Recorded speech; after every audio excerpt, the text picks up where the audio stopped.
Hello everyone, welcome back. So this is our first full class. Last week I just gave you a brief introduction, and thank you for those of you who've introduced yourself on the discussion board on Blackboard. If you haven't done so already, please go do that right now. It's been really nice to hear from all of you and hear a little bit about your interests and where you're from. And yeah, can't wait for more discussion in the future. So, today we're going to be talking a little bit about some of the content of Chapter 1 in your book. So most of you have read that already or you're in the process of reading that right now. And we're going to be going over some important concepts from that. So the first thing I thought it would be nice to deal with is how do we define art? The book defines it as follows. So the arts disciplines, visual art, which is drawing, painting, photography, sculpture, performing art, which is music, theater, dance, cinema, and architecture, which includes landscape architecture, typically arrange sound, color, form, movement, and other elements in a manner that affects our sense of beauty in a graphic or plastic medium. All right, so let's consider this definition along with some other attempts to define art. So I'm curious, actually, before we really dive in, how would you define art? Think about it for a moment.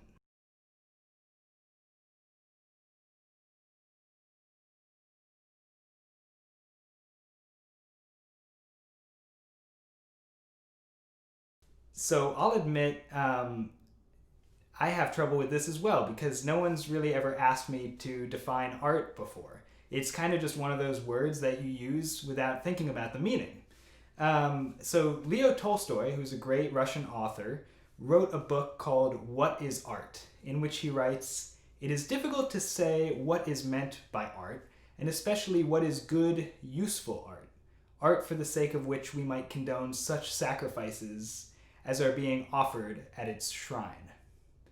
So the word art comes from a Latin word, which is ars, which meant art, skill, or craft. So this points to the idea that art has to be something tangible. It can't simply just be an idea, right? And there has to be some sort of execution of a skill which results in a craft. Tolstoy also writes, art begins when a person, with the purpose of communicating to other people a feeling that they once experienced, calls it up again within themselves and expresses it by certain external signs. So, in other words, art is a human expression and it communicates an emotion of some kind. So, for example, if a bird was flying outside of my window and making a beautiful flight pattern, it might be incredible to look at, and maybe it's even more beautiful than a piece of art that you might see at a museum. But I don't think that we can call that art because there wasn't an intention of communicating and expressing an emotion, which Tolstoy says, and I agree, is fundamental to art, right? So it has to be a human expression with some sort of intention behind it.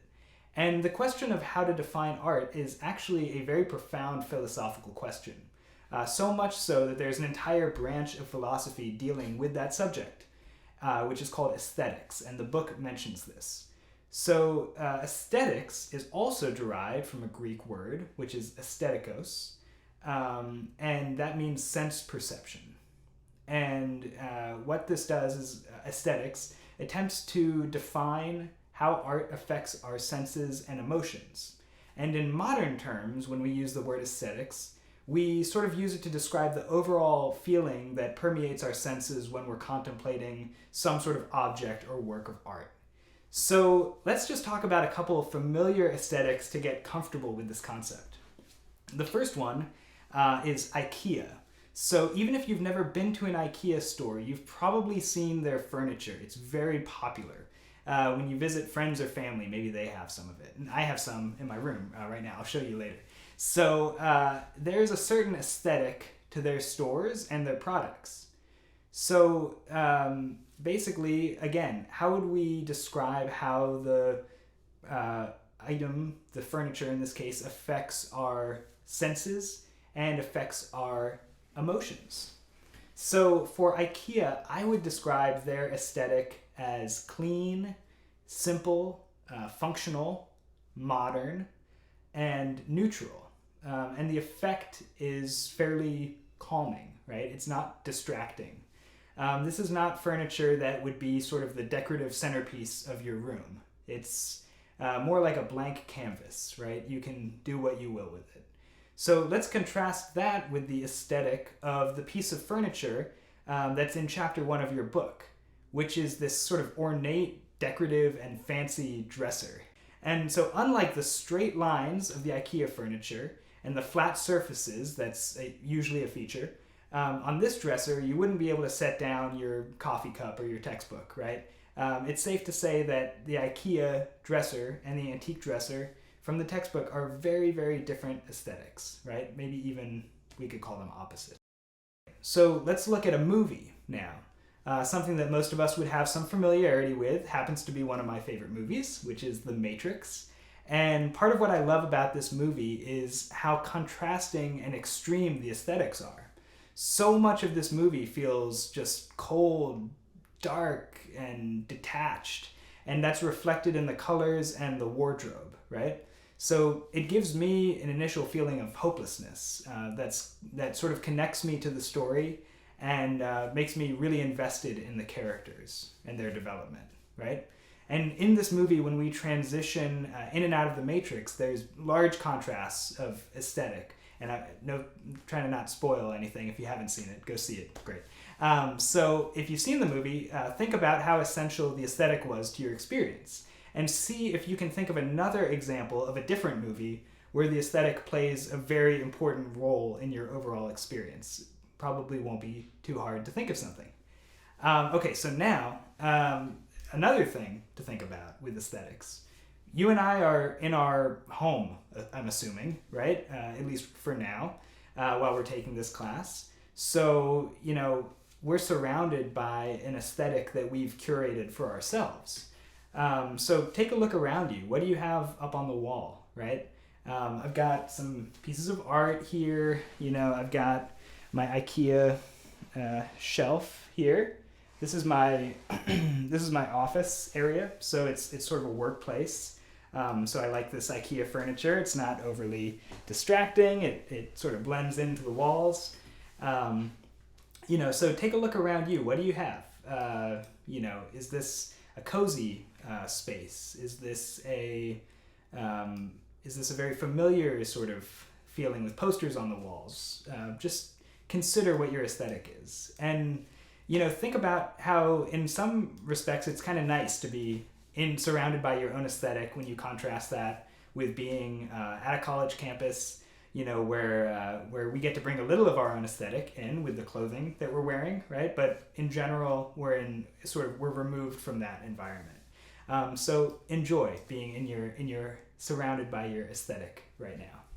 Okay, and also think about this. I have an older sister, so I remember when we were younger, her room was decorated like so crazy. She had these glowing stars on the ceiling, and now when you go over to her place, it's nothing like that, right? I'm talking like 15 years later, right? So our aesthetic changes over time. Think about how your aesthetic has changed between when you were younger and now, and I guarantee it'll change again as you age. All right, so now we've been talking about sort of visual aesthetics, which is probably the easiest thing for us to grasp in terms of aesthetics. It's sort of the most immediate. But there are aesthetics actually play a role in any of the art forms. So whether it's movies, as we've talked about, art, or not even art, but just commercial products. And it also plays a role in music, right? And sound. So I want to do something that's a bit more abstract here, and we're going to look at the aesthetic of a couple different instruments that I have here at home. They're, in fact, both the same kind of instrument. They're both double basses. And so they both have the same kinds of strings, the same notes, but the actual aesthetic of the sound of these instruments differs in important ways. So what I'll do is I'll play the same musical example on each of these two instruments.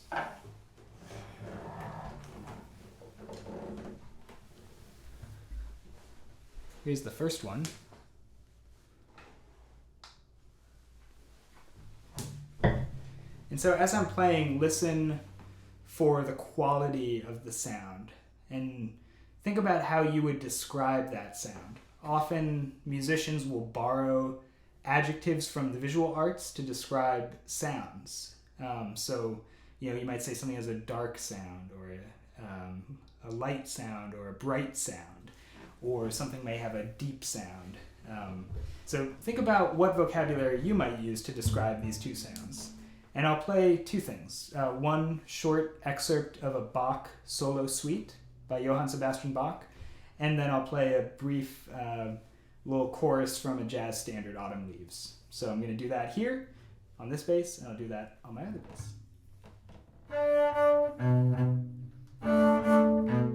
Okay.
Give me a second to go grab my other bass.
Well, how would you describe the aesthetics of these two different instruments?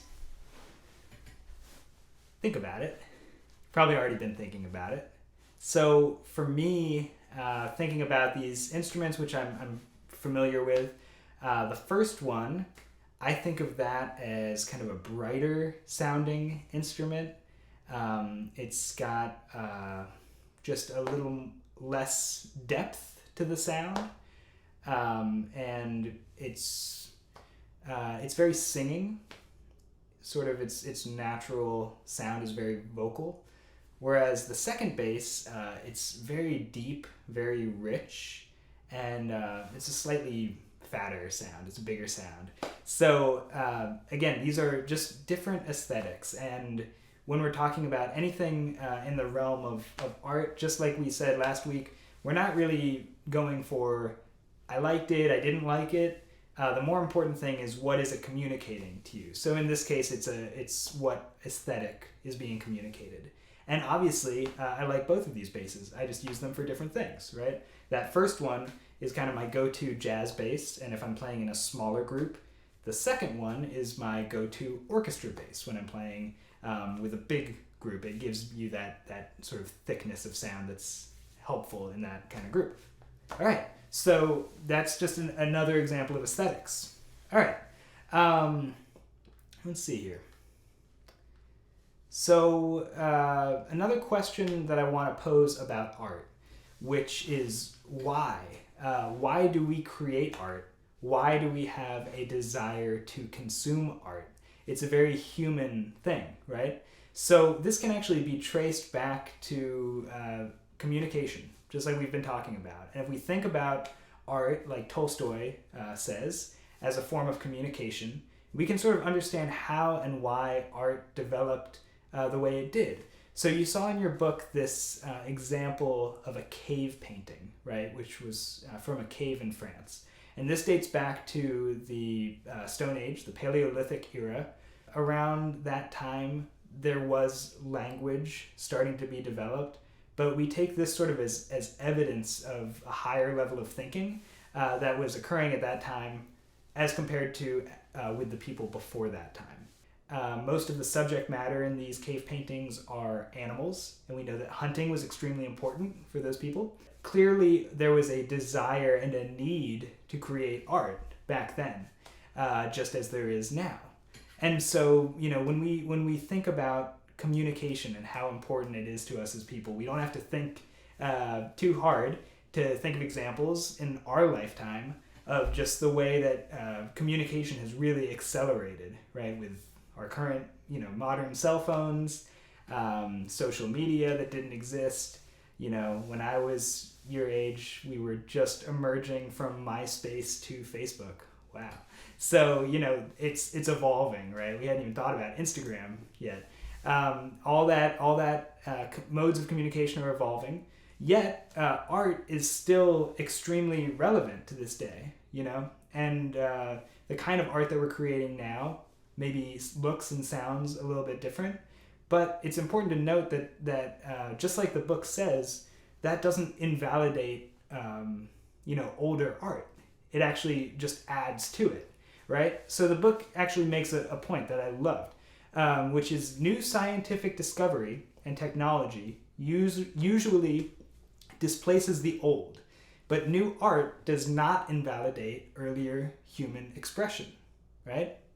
So we contrast the sciences, which seek to discern objective truths about our world, with the arts and humanities, which, as the book describes, seek to express humankind's subjective experiences of reality, to interpret reality, to transform our interior experiences into tangible forms, and to comment upon reality, and to judge and evaluate, right? So finally, I want to discuss the title of this course, which is Fine Arts in Daily Living.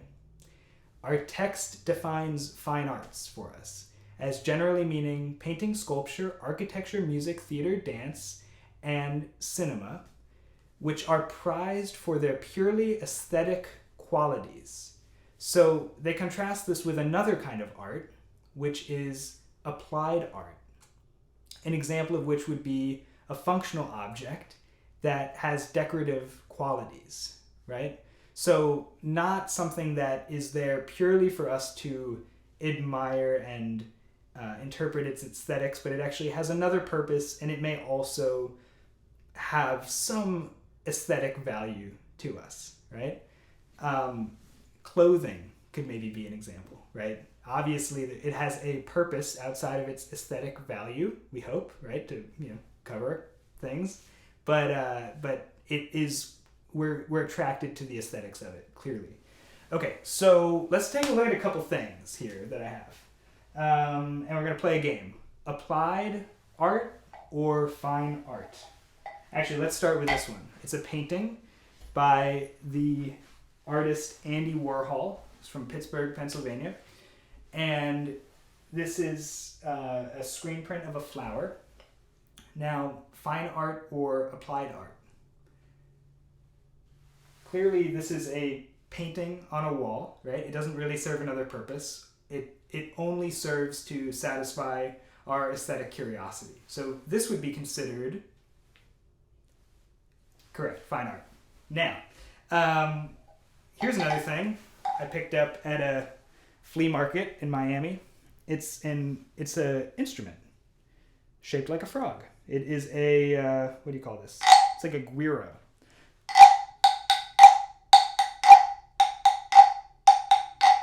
And I'll put up a picture of a more traditional guiro that doesn't have this kind of design on it. But would this be fine art or applied art? I would argue that this is applied art because it serves a function, right? It's a it makes a sound. That's its primary function. But it's decorated in such a way that we can consider it art, only, I think, applied art. Okay, let's look at another one. Box of tea, right? Sorry, the light is weird. There we go. Sleepy time tea. It has this bear on it, which sort of puts you in the mindset of going to bed. He's in his pajamas. Actually, he's asleep. So this bear on the Sleepy Time tea box, fine art or applied art? Certainly well drawn, but I would argue, and I think you would too, that this is applied art, right? It's not here just for us to admire it. It's here to sell tea, right? Make us want to drink the tea. So, applied art. Let's see. Here's one. This is another picture. And it's in a frame. Normally this hangs on the wall. I took it off the wall. It is a magazine cover from New Yorker magazine, which has sort of a comical picture of an orchestra with these huge basses that are larger than life. Hopefully you can see people are climbing up on ladders to play them.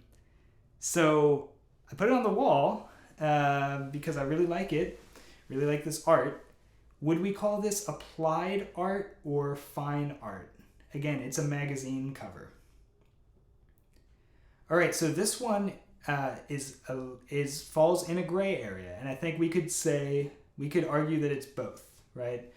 It's in its original context. This was applied art. It was on the cover of a magazine, which was being sold, right?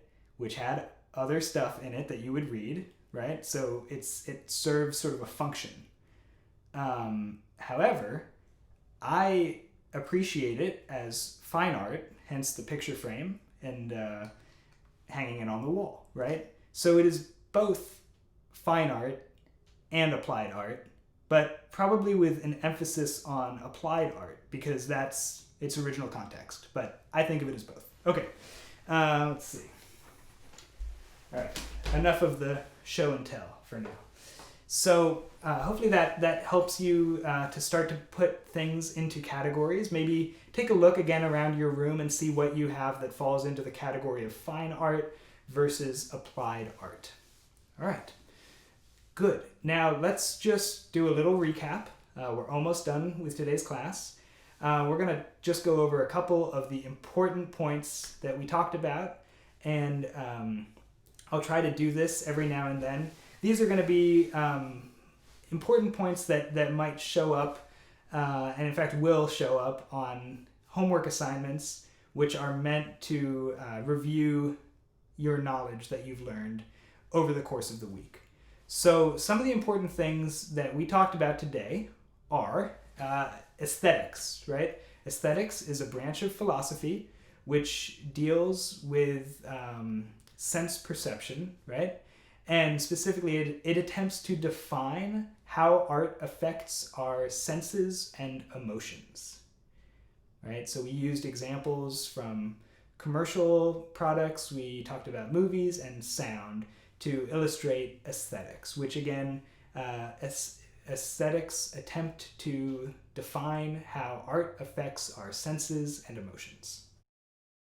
We defined, and the book defined, the humanities, which, as they say, seek to express humankind's subjective experiences of reality, to interpret reality, to transform our interior experience into tangible forms, and to comment upon reality, to judge and evaluate. The book, and we did this today as well, defined fine arts, which are created purely for their aesthetic value. So, fine art, right? And also applied arts, arts which are primarily decorative rather than expressive or for an expressive or emotional purpose. So, applied arts, decorative, applied arts, right? All right. So on the discussion board, I want you to tell us about one item that you own which you value for its aesthetic properties, and I want you to tell us 3 reasons why. This could be a piece of fine art or a piece of applied art. And I'll give you an example.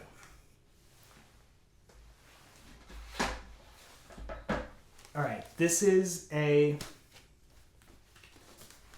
record sleeve with a couple records inside, vinyl records, and the album is The Wall by Pink Floyd, and I'll just show it off a little bit. The cover here is just this white brick wall. When you open it up, it's got this incredible artwork, animations, right? So for me, there's a few things relating to aesthetics that I value about this. For one, just vinyl records in general. There's something to just how physical the experience is when you put a record on the record player versus streaming music, right? I like that there's sort of an inevitability to the progress of the record as it spins and you go from one track to the next in a way that was, specifically intended by the artist that made the album, in this case Pink Floyd. And something about that for me is comforting. And then I also really value the art, visual aspect, the visual aesthetics of this particular record. And the third thing is I love the music of this album. So this is a simple item, but to me it has immense aesthetic value. So I'd like to hear from you.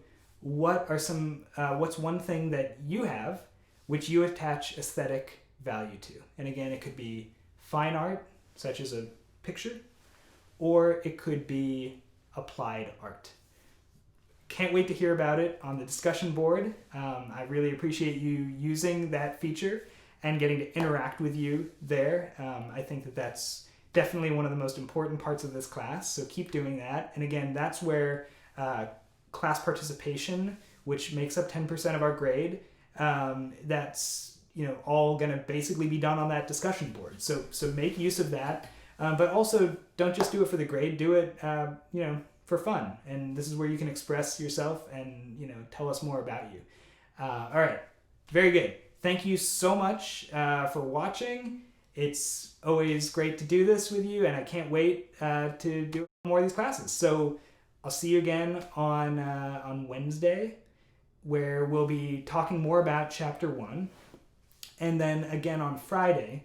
And on Friday, we're going to be, I'm going to give you sort of a guide to Houston and the arts scene here, highlighting some places that I think are really important to check out when it comes to art of all kinds, visual, performance art, and otherwise.